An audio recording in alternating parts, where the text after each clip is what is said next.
Great Ralph Talley. What's up, baby? What's going on, bro? Good. All right. You alright? Yes, sir. We just gonna really jump right into it, man. You know what I'm saying? You gonna introduce yourself, let everybody know who you are. Well, you know, I'm Ralph Talley, that's my name, you know what I mean? I go by the fame of Ralph Talley, the one and only, there's numbers a phony. So that's my introduction. But anyway, you know, coming up, I was always a basketball junkie. So basically I kept a basketball in my hand growing up. Used to go watch the old heads play and all that, you know. So I figured I could do the same thing they did. So I basically started playing basketball like 5th and 6th grade, you know. So New Jersey Avenue School, played there. Had a coach by the name of I think it was Mr. Crawl. He basically put a ball in my hand, but after I left the 5th and 6th grade, I went to Chelsea Junior High. That's when my thing really took off. I got introduced to Mr. Lloyd Barksdale. So when you was, you know, coming up, who was like your idols on the court that really made you, you know, like basketball? Like, well, you know, I had an idol as far as me. I like the Donnie Marsh. Donnie Marsh, like the way he played. I like the Phil Hackley. You know, so basically I went to the Pennsylvania Avenue where they played there, and basically stood on the side, watched them play, and until I got of age where I felt as though I could play with them. You know, so those are the people that I really, you know what I mean, as far as the city, as far as in the city, that's who I was looking at, as far as, you know, standing on the fence watching them play. when did you, like, first realize, like, you know, I really could do this? I could take it to another level. Well, you know, a guy named Gene Hudgens really got into my head. You know, him and Mr. Barksdale, they really got into my head. Said, you know, we see something in you. So, you know, I took it lightly at first, but then I got to the point where I started liking the game. So, as far as like the Pennsylvania Avenue, I started going over there early in the morning. And one day they only had 9 guys. So you need 10 to play full court, so they picked me up. And ever since then, I was the first person that got chose. You know, they didn't know the skills that I had. You know.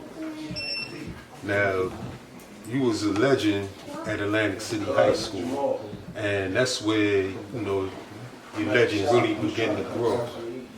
You know, playing with Willie Glass and Leonard Hayes, a couple other Atlantic City legends.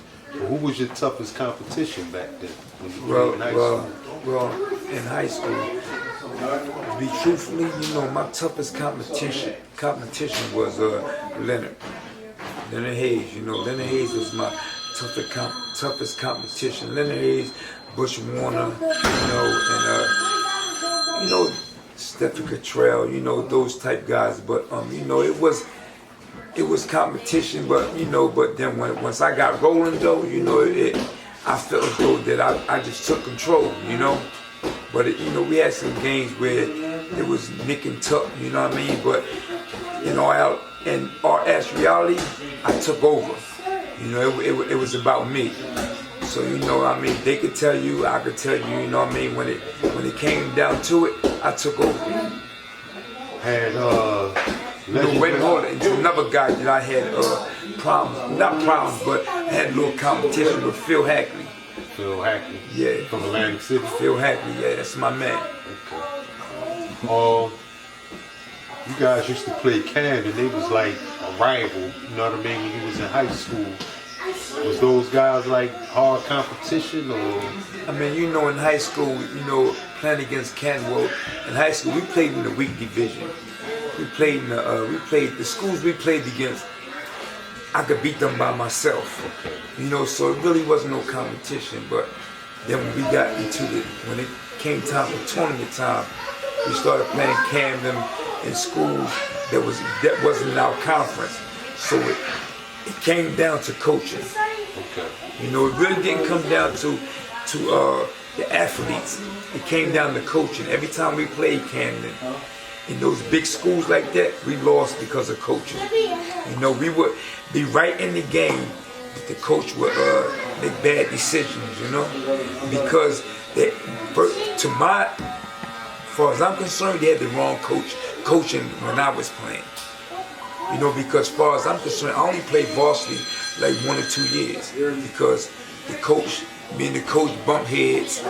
He didn't want to play me, whereas though I knew I should have been playing. So he was the head coach. I didn't want to play under him, so I played JV for a couple of years, you know. But then, you know, something happened where though I had to play JV and I had to play varsity.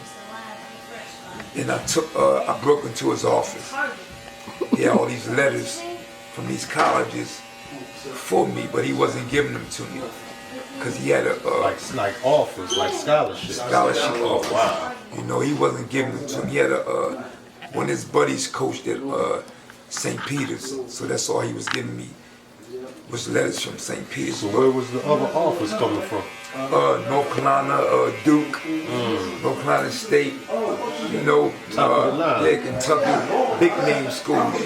Believe it or not, I wish I still had them letters to show me. I was getting letters from big name schools, you know, but he was only giving me letters from St. Peter's, so I had no choice but to sign with them.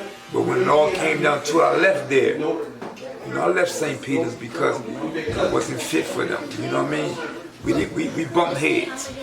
St. Peter's, that's a Catholic school. Right, Caps. They want me to wear their clothes, X, Y, Z. So, you know, I told my mom I'm coming back home. She said, well, you better stay there. And, you know, we bumped heads. So I came back home, but I told my mom, I'm going somewhere. Next year I'm going to school somewhere. So what did you do after you came from St. Peter's? You was just... When I came back from St. Peter's, I was looking for other offers, and a dude named Jim Bradley came up to me, you know, and said that, he said, tell me, I got a school you can go to, and called Norfolk State, you know what I'm saying? So I said, Norfolk State, so he said, yeah, so there was a guy, Crosby Hayes, from Atlantic City. Norfolk State was recruiting him. So he happened to ask me to ride down there with him to the school. So I took the ride with him. I took my balling gear and all that. And the coach was like, he introduced Crosby to the players and all that. So I'm sitting on the sideline. I'm watching the guys play. So I'm like, Coach, can I play with them guys? He like, nah. Those guys are they on scholarship, you might hurt one of them.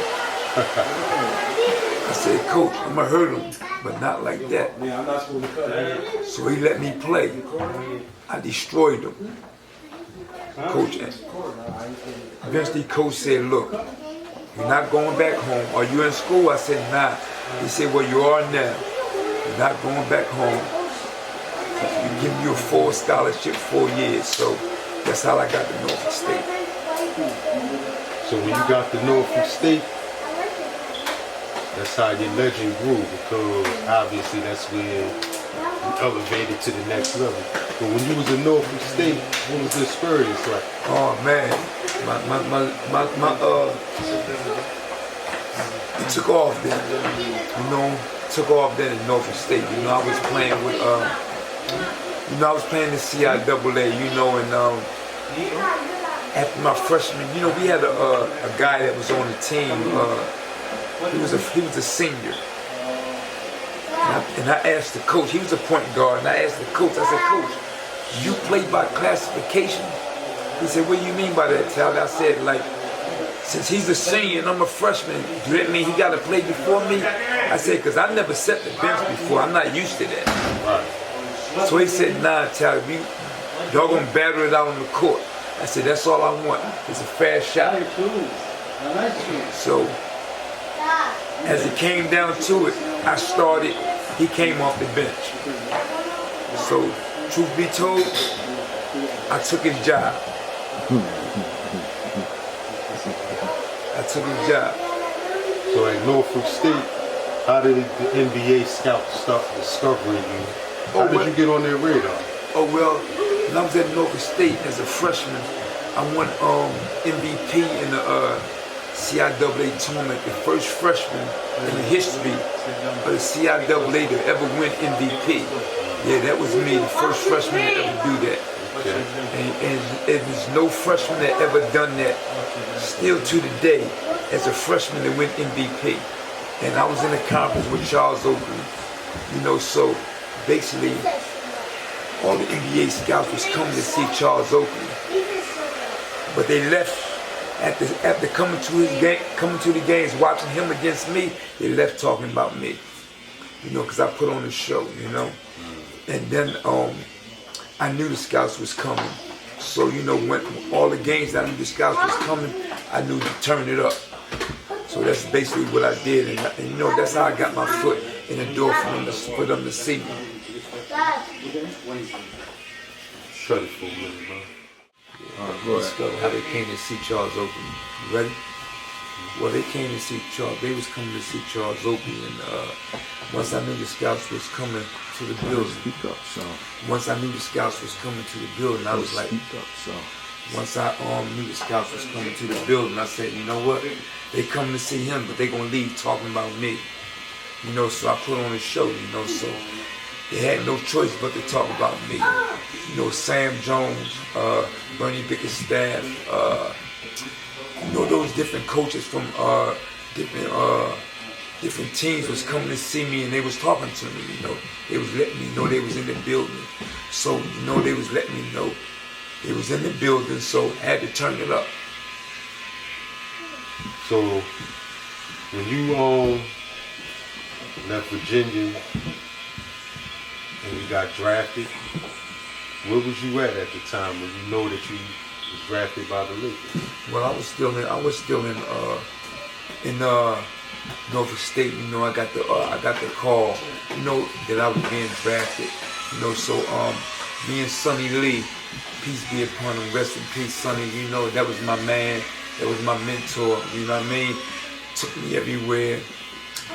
Basically raised me on the basketball court. As far as all the camps and all that old stuff.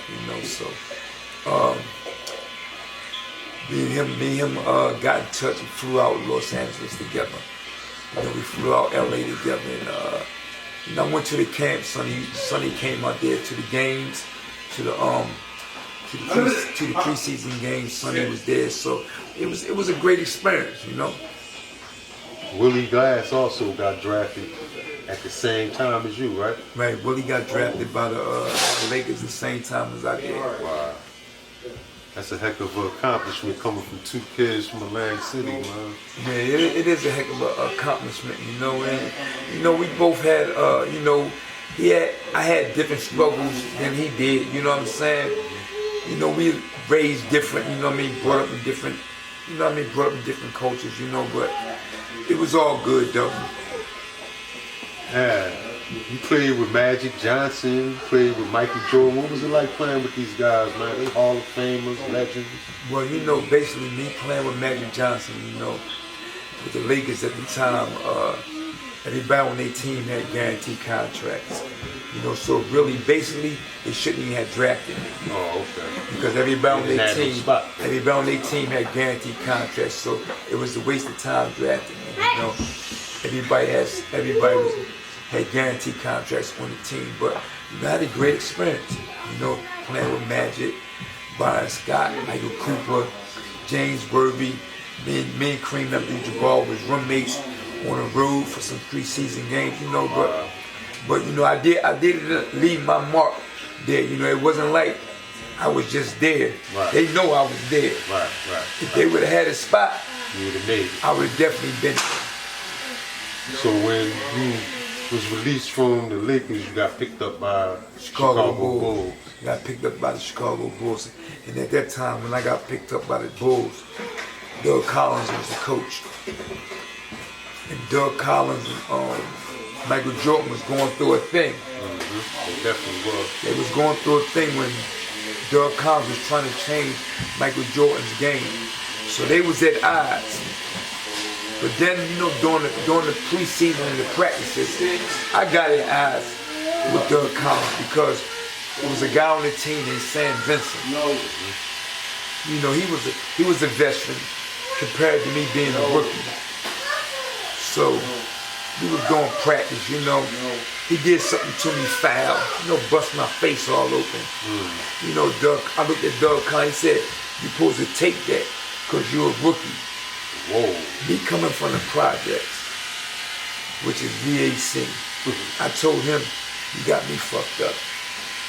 I'm not gonna let this man do nothing to me when I'm trying to take his job. Good try, wrong guy." So me and Doug Collins had words. So he kicked me out of practice. But I told Sam Vincent, when practice is over, when we go back to the hotel, I'm fucking you up. I mean, you know, truth be told, I told him I'm gonna fuck you up. So me not knowing, me getting kicked out of practice, I'm at the hotel, I'm sitting in my doorway. Sitting in my doorway waiting, because he got to come past me to get to his room. So I hear the elevator open, but in the meantime, he already went and told Doug Collins. Doug Collins, he's a troublemaker. He said he's going to do something to me when I get back to the hotel, because he knew I was ready to take his job. So he used his experience against me. But I didn't know it at the time. So when he came, when I heard the elevator open, I heard his voice. I stood up in my doorway, and when he came and walked by, I gave it to him. And I didn't know Doug Collins was coming. He never came to the hotel after the game. So me not knowing, he told Doug to come because I'm going to do something to him. Because I told him I was. So Doug Collins saw me going, you know what I mean? So he basically, he got a can, put an asterisk by my name in the computer, whereas though he like blackballed me. So basically that means no other teams will take a chance on you. He can destroy an organization. He can't be coached. He got an attitude problem. So, you know, that's how it went. But me, being young at that time, I should have listened to Sonny. It ain't like I didn't have the right people in my corner. Sonny was telling me, "Rob, go overseas, do this, do that." But to me, that was like taking a step backwards. Going overseas. That was like going backwards. I know I belong where those guys was. Right. So, you know, one thing led to another, and I did what I wanted to do. But even though I had the right people in my corner, I shied away from them and went the wrong way. So after you got sent home from Chicago, you came back to Atlantic City? Right. First I went back to Virginia, you know. Then I came, eventually I came back to what I call home, Atlantic City. You know, and I was depressed. Had a lot on my mind. At the time, didn't want to talk to nobody. You know, because in my heart, in my mind, I felt like I let people down. Right. I let myself down first. I let people down. My level went down because the path I deteriorated. I deterred and went another way. So I started isolating. You know, isolating and not the guilt, but the hurt. So you know, me being who I turned to drugs. I mean, it is what it is. I turned to hustling. Eventually hustling turned to using. Right. So I started using. I was making money, started using, and that led me to prison.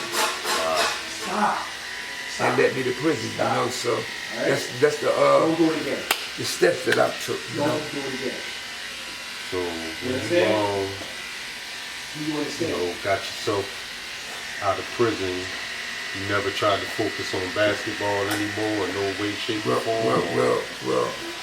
Well, I did, but I you know, but being away for the time that I did, it's like I wasted so much time that, you know what I mean, that it wasn't no, see, back then it wasn't no leagues and nothing that you could jump into. Like they got that G League, that TB, that TBT and all that. They didn't have that stuff back then. Okay. You know, so you know, I continued on going down the wrong path, you know. But then, you know, as years went on, you know, I started getting it together, and I realized that it's not about me. It's about the kids, you know. So you was elected to the NCAA Hall of Fame at your school. Exactly. You know, yeah, like in 2012. 2012. Yeah, they inducted me into the Hall of Fame 2012 now, Norfolk State. So they gave me the red carpet. You know, me and my wife went down there, you know, and they showed us a nice time, you know what I mean? They introduced all my records and stuff, you know, broke Earl Monroe's records, and you know, and he was there to, you know, to congratulate me and stuff, you know what I mean? Earl Monroe, Charles Oakley, Jamie Waller, you know, he played for Virginia Union also, you know.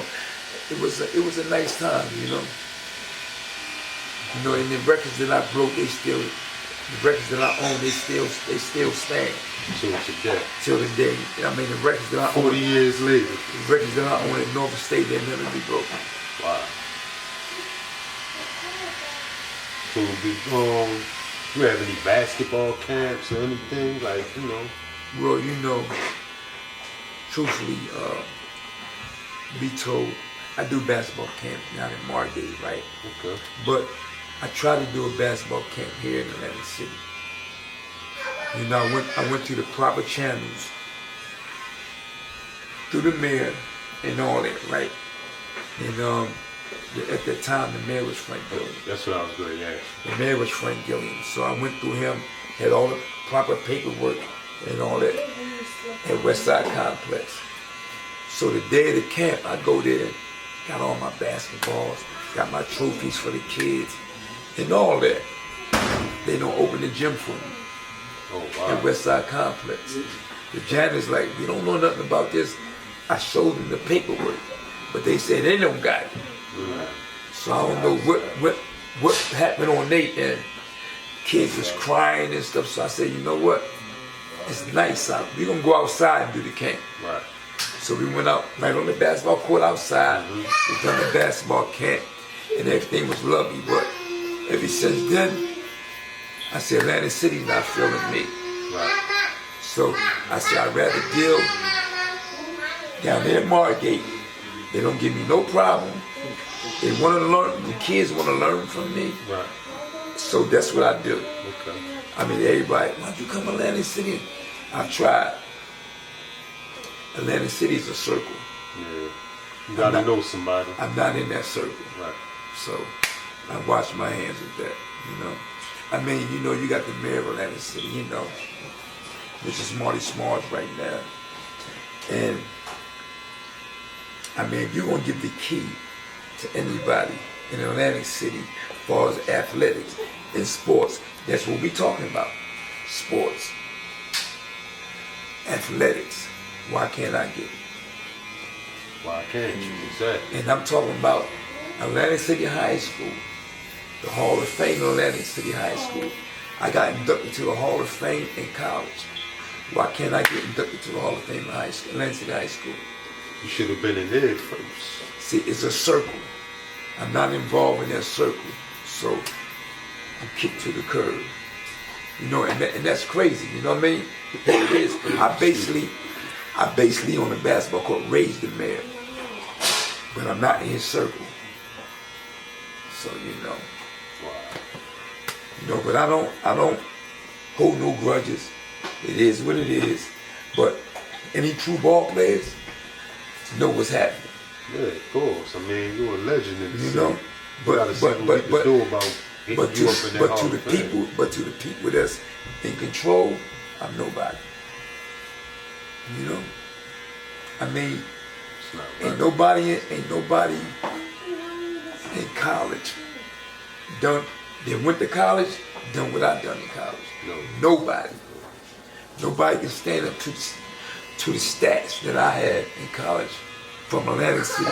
Nobody can match them. Right. And I don't care what school you went to. If I went to your school, I was gonna do the same thing I did where I went. Right. That's how I feel. I don't care where I went. I was gonna do what I did.